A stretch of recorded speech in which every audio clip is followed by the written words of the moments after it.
राधे, जय श्री कृष्ण सभी कृष्ण भक्तों को। तो भक्तों, आज से दिवाली की शुरुआत हो चुकी है और आज है धनतेरस। तो आप सभी को धनतेरस की हार्दिक शुभकामनाएं। जय श्री कृष्ण। तो चलिए अब हम बढ़ते हैं कार्तिक महात्म्य में अध्याय 13वें पर। तो सब श्रवण करते हैं। जय श्री कृष्ण। दैत्यों के तीक्ष्ण प्रहारों से व्याकुल होकर देवता इधर उधर भागने लगे। तब इंद्र आदि को इस प्रकार भयभीत देखकर गरुड़ पर चढ़े भगवान युद्ध में आगे बढ़े। उन्होंने अपना सारंग नामक धनुष उठाकर बड़े जोर से टंकार किया। त्रिलोक गूंज उठा। पल मात्र में ही भगवान विष्णु ने हजारों दैत्यों के सिर काट गिराए। यह देखकर जलंधर के क्रोध की सीमा न रही। फिर तो भगवान विष्णु और जलंधर का महान संग्राम हुआ। बाणों से आकाश भर गया। लोग आश्चर्य करने लगे। भगवान विष्णु ने अपने बाणों के वेग से उस दैत्य की ध्वजा क्षेत्र और धनुष बाण काट डाले तथा एक बाण से उसकी छाती में प्रहार किया। इससे व्यथित हो उसने अपनी प्रचंड गदा उठाकर गरुड़ के मस्तक पर दे मारी। गरुड़ पृथ्वी पर गिर पड़ा। साथ ही क्रोध से उस दैत्य ने अपने होठ काटे और भगवान विष्णु की छाती में भी तीक्ष्ण बाण मारा। इसके उत्तर में भगवान विष्णु ने उसकी गदा काट डाली और अपने शारंग धनुष पर बाण चढ़ाकर उसके को बीनना आरंभ कर दिया। जलंधर भी उन पर अपने पैने बाण बरसाने लगा। उस समय जलंधर भगवान को कई पैने बाण मारकर वैष्णव धनुष को काट दिया।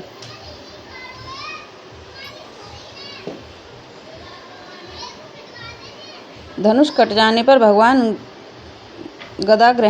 ने गदा ग्रहण कर ली और शीघ्र ही जलंधर को खींचकर मारी। परंतु उस अग्निवत अमोघ गदा के मारे से भी वह चलायमान न हुआ और मंदोन्मद हाथी के समान उसे यानी गदा को मार को फूल की माला ही जान। साथ ही उस युद्ध में दुर्मद हो अत्यंत ही क्रोधित होकर अग्निमुख त्रिशूल उठाकर भगवान विष्णु पर छोड़ दिया। भगवान ने शिवजी के चरणों को स्मरण कर नंदक नामक त्रिशूल से उसके त्रिशूल को छेद दिया। जलंधर ने झपटकर भगवान की छाती में एक मुष्टिक मारा। उसके उत्तर में भगवान विष्णु ने भी उसकी छाती पर अपनी मुष्टिका का प्रहार किया। दोनों घुटने टेक कर बाहों और मुष्टिकों से बाहु युद्ध करने लगे।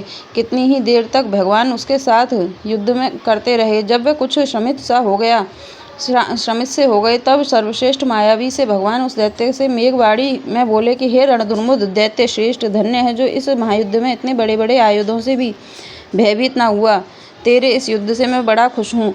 तू जो चाहे वर मांग ले, मैं अदेय वस्तु भी आज तुझे दे दूंगा। मायावी भगवान विष्णु की ऐसी वाणी सुनकर जलंधर ने कहा कि हे भावुक, यदि आप मुझ पर खुश हैं तो यह वर दीजिए कि आप मेरी बहन के साथ तथा अपने सारे कुटुंबियों सहित मेरे घर पर निवास करेंगे। नारद जी कहते हैं कि उसके ऐसे वचन सुनकर भगवान को खेद तो हुआ किंतु उसी क्षण उन देवेश ने तथास्तु कह दिया। अब भगवान विष्णु सब देवताओं के साथ जलंधरपुर में जाकर निवास करने लगे। जलंधर अपनी बहन लक्ष्मी और देवताओं सहित भगवान को वहां पाकर बहुत प्रसन्न हुआ। फिर तो देवताओं के पास जो रत्न आदि थे उनके स्थानों पर दैत्यों को स्थापित करके जलंधर पृथ्वी पर आया। निशुंभ को पाताल में स्थापित कर दिया और देव दानव यक्ष गंधर्व सर्प राक्षस मनुष्य आदि सबको अपना वंशवर्त बनाकर त्रिभुवन पर शासन करने लगा। उसने धर्मानुसार सुपुत्रों के समान प्रजा का पालन किया। उसके धर्मराज्य में सभी सुखी थे।